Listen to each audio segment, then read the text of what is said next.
Good, Vinny. Ross Barkley, how is he? Paul is he's had 2 very good days since the Sunday incident.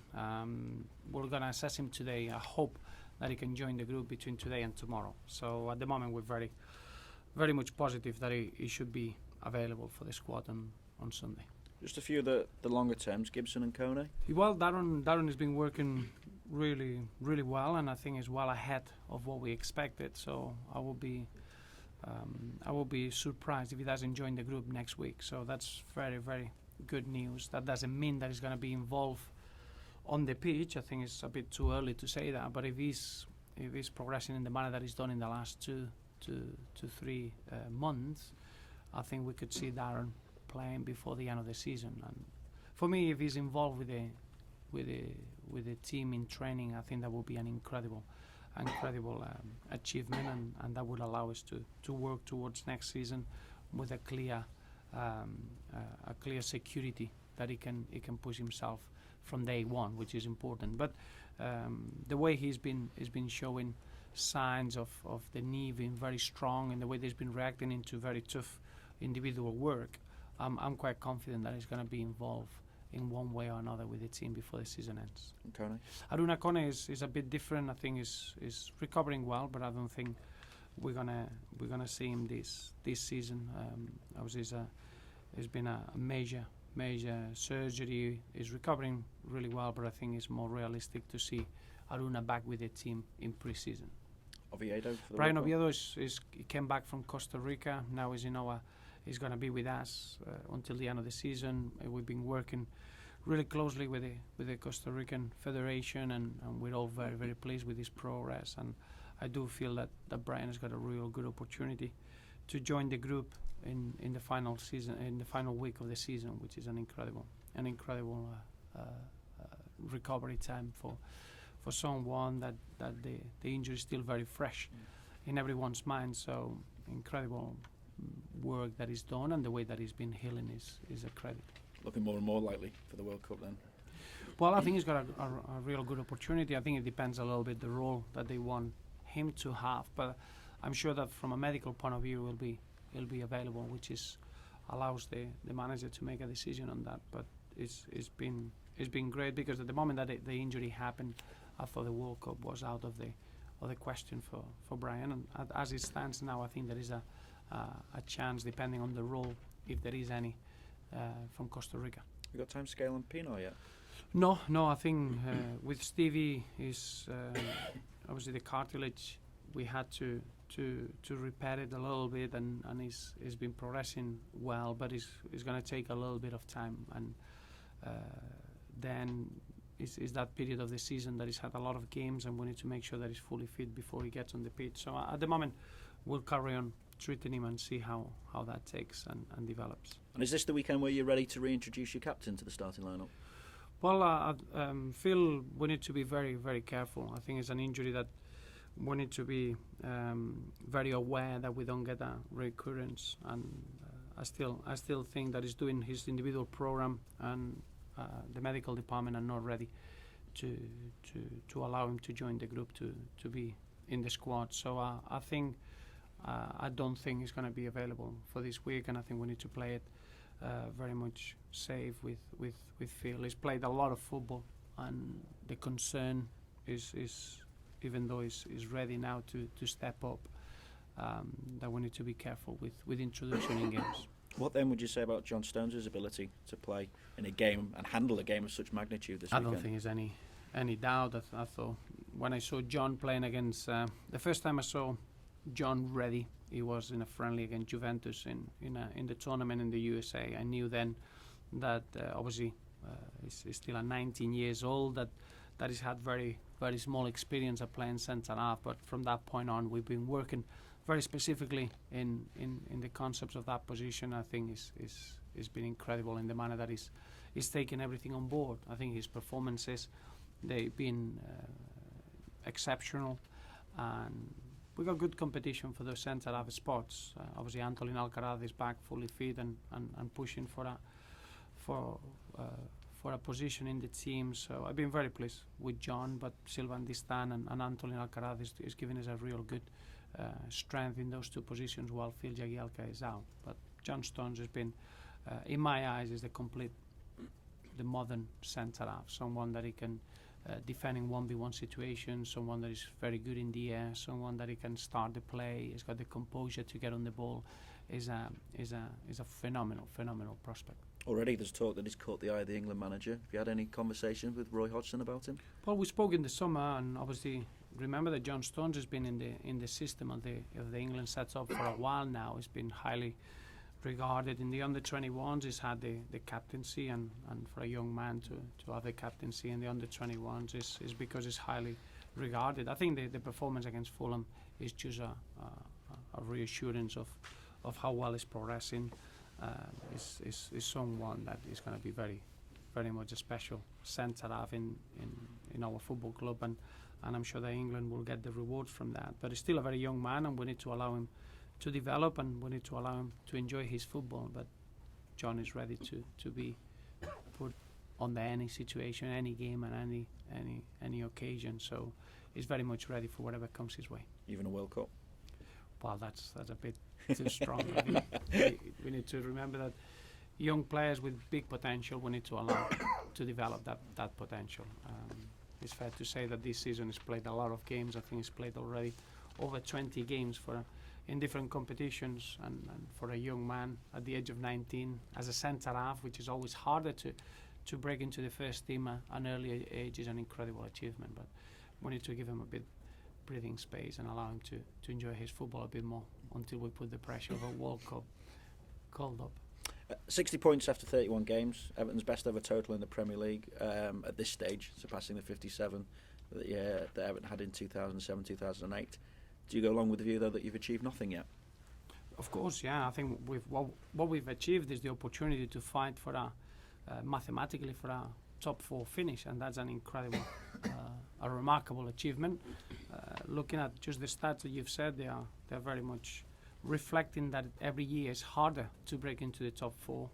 In the history of the Premier League, if you had 60 points or more after 31 games, you always guaranteed to finish top 4. Now you've got 5 teams that they've done that, so one is going to be out of that top 4. So that tells you that the fight for the top 4 in our league, it becomes harder season after season. So we have achieved or we've earned the right of fighting for that position, which is a very good season so far. But we all very much focus on the next 7 games and trying to get as many points.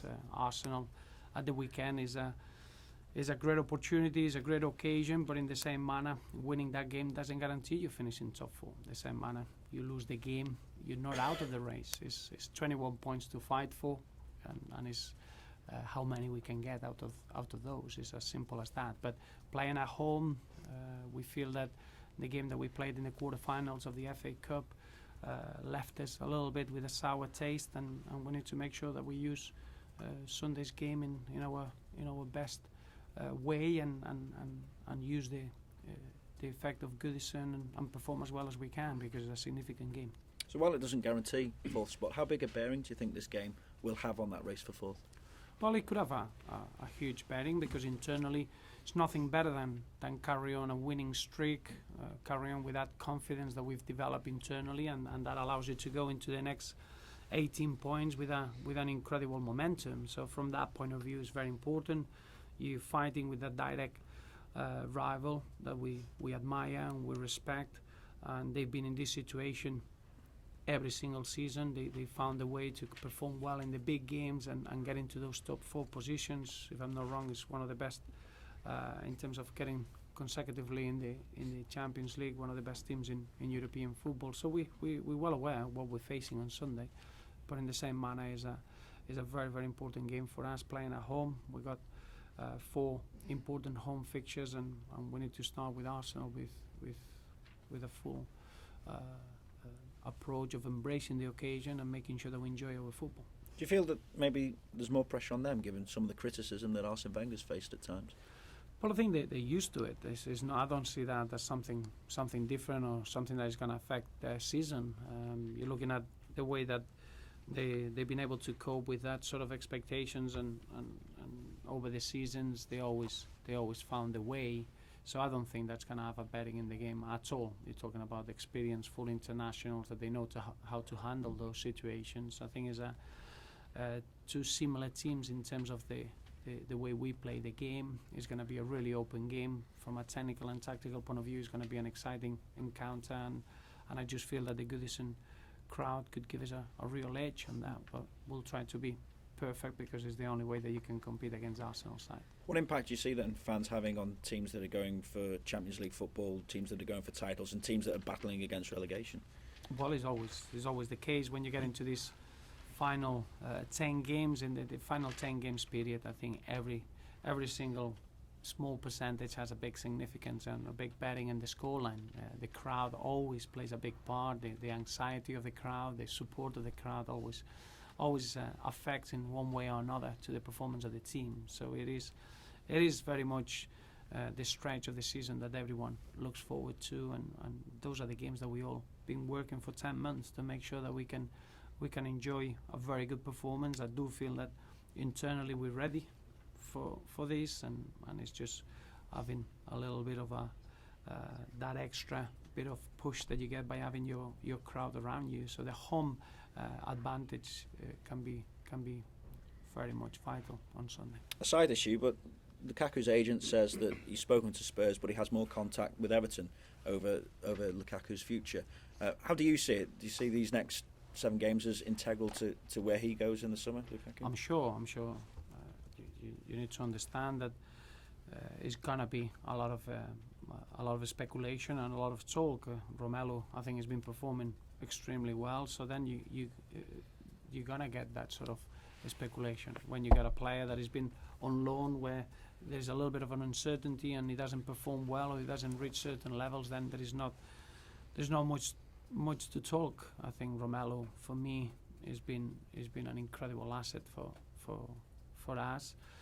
The same way that he's been credit to his parent club, and he's been developing as a young man. I think he's fulfilling his potential, which I believe is huge. And all we want now is for him to concentrate on the next 7 games to finish as strong as he can be, and then whatever happens in the summer, it'll be something good, because with the season that he's had, it can only be positive. And with Deulofeu and this transfer embargo that Barcelona are facing, how does that affect any possible plans to bring him back next season? Well, at the moment it doesn't affect at all, because I don't think it's a final situation. I think obviously Barcelona are going to appeal the instruction from FIFA and see where that takes the transfer embargo. I'm sure that once the decision is final, it's going to have some sort of bearing on how they assemble the squad. But at the moment, it's got no effect on us at all. Roberto, how much confidence does your home form at Goodison Park this season give you heading into a match like this? Well, it is true that when we go to Goodison, we got a real belief, and it's fair to say that the players look forward to go and play at Goodison. I think that's a major factor to be able to be brave, to experiment with things, and to perform consistently well. I think we've done that at Goodison. I think we've been able to adapt in certain games in playing different ways, and that's down to feeling comfortable with ourselves. And I think there's a special chemistry between the fans and the players, and that reflects on how the players express themselves, how they enjoy the football. So going into such a big football occasion, I think it is vital. I think the advantage of playing at home in these sort of games is huge. But we're all in the same way. We are realistic that we're facing an exceptional team, a team that on their day can produce the type of stylish football that can win you games whatever you play. Their performance against Bayern Munich in the Champions League, I think it would reflect that, and we're well aware that against Arsenal we need to be perfect, and to be perfect is nothing better than playing at home. Obviously, this is your first season at Goodison. People are talking about the points total you've got. They're looking at that home record. They're looking at the chance you've got to get in the Champions League. What have you done to make Everton get to this point this season? What are the changes that you've made?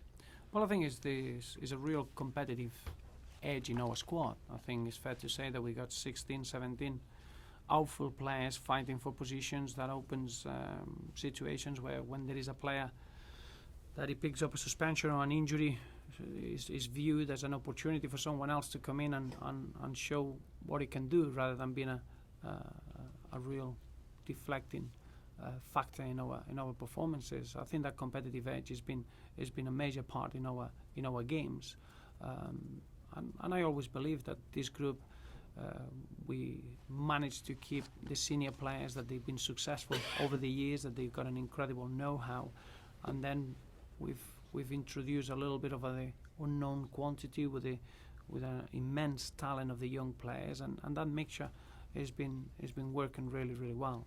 So it's just, I don't like to speak about seasons when they're not finished yet. I think we're in a position where we're delighted with the 31 games that we've played, because it's allowing us to be fighting mathematically for a top 4 position, which is remarkable.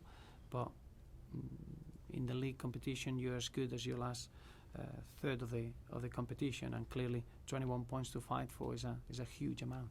Clearly you've changed the style of play for Everton, but have you had to work on the mentality? Have you had to change the psychology of some of the players? Well, I think it's any group sport.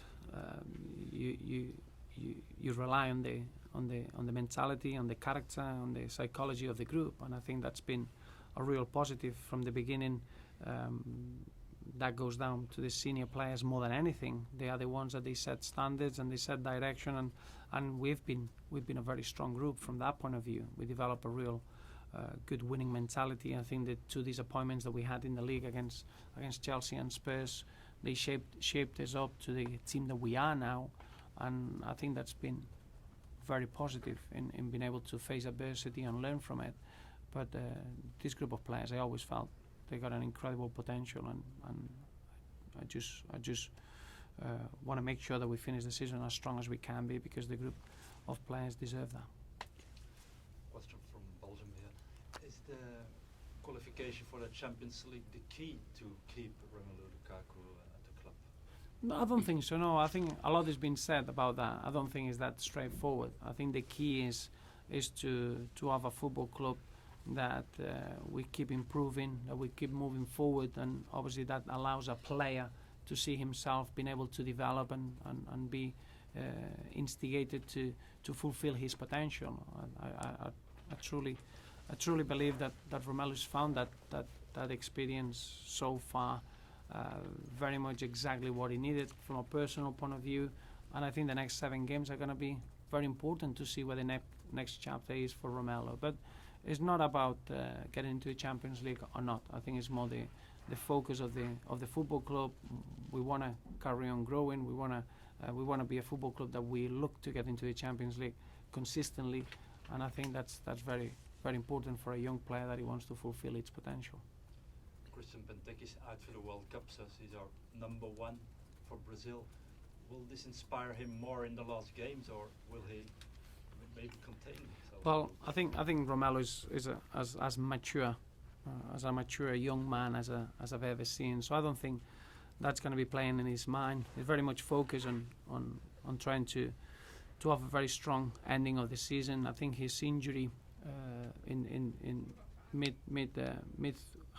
halfway through the season allowed him to be refreshed, and his focus has been just to try to finish as strong as he can. Whatever comes in the summer, he'll be ready for it. I think it's been a very important season, but in his head now he's only focused on performing well for Everton and making sure that we benefit from that. Roberto, final question. You haven't used Kevin Morales as much the last weeks as you did Romelu Lukaku. Any particular reason for that? Well, Kevin is played already more games than he did last season, and we need to be very much careful that we don't burn players out, especially in those forward positions. Kevin has been carrying that spark and that penetrating move in the final third. I thought we need to understand that starting a game or not, that's not that doesn't reflect being successful or not. I think Kevin scored the winning goal, if you want, against Fulham, and that's what we need our forward players to be always ready, to be always fresh. And I think Kevin has played such a huge amount of minutes this season that we need to make sure that we share the demands in those forward positions to make sure that when they are on the pitch they are fresh and they're ready to perform well, and Kevin has been phenomenal in that respect. Roberto, just go back to Phil Jagielka. You've said previously that World Cup considerations don't come into your thinking when you're talking about how you use players. Mm-hmm. but you're obviously thinking longer term with Phil, and looking at what happened to Benteke this week. I mean, it would take a very sort of cold man not to think about players sort of missing World Cups. No, I don't. No, don't get me wrong. I think the well-being of the player is the most important thing. I think, with all fairness, I think I rushed him back in one game this season, and that was because we had to.